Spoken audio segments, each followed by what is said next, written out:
આજે આપણે બનાવવા જઈ રહ્યા છે ગાજરનો હલવો. શિયાળામાં બહુ સરસ ગાજર આવી રહ્યા છે. તો મેં ગાજરને કટ કરી લીધા છે.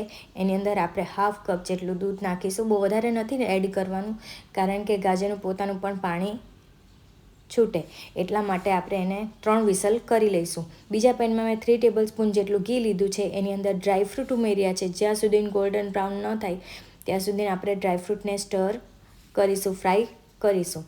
એની અંદર મેં 100 ગ્રામ પનીર અને 100 ગ્રામ માવો લીધો છે.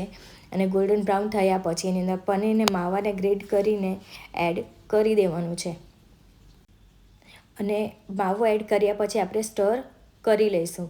અને થોડીક વાર ફ્રાય થયા પછી, મિક્સ થયા પછી એની અંદર આપણે ગાજરનો જે બાફેલા ગાજર, મેશ કરેલા ગાજર છે એને એડ કરી દઈશું. ગાજરને એડ કર્યા પછી થોડીક વાર સ્ટર કરવાનું છે.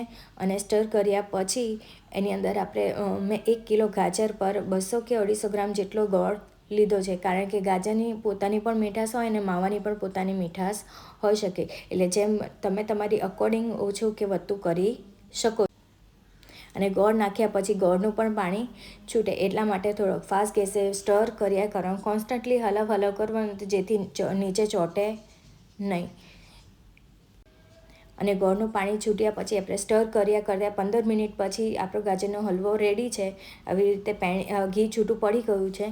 તો આપણો તૈયાર છે ગાજરનો હલવો, હેલ્ધી એન્ડ ટેસ્ટી.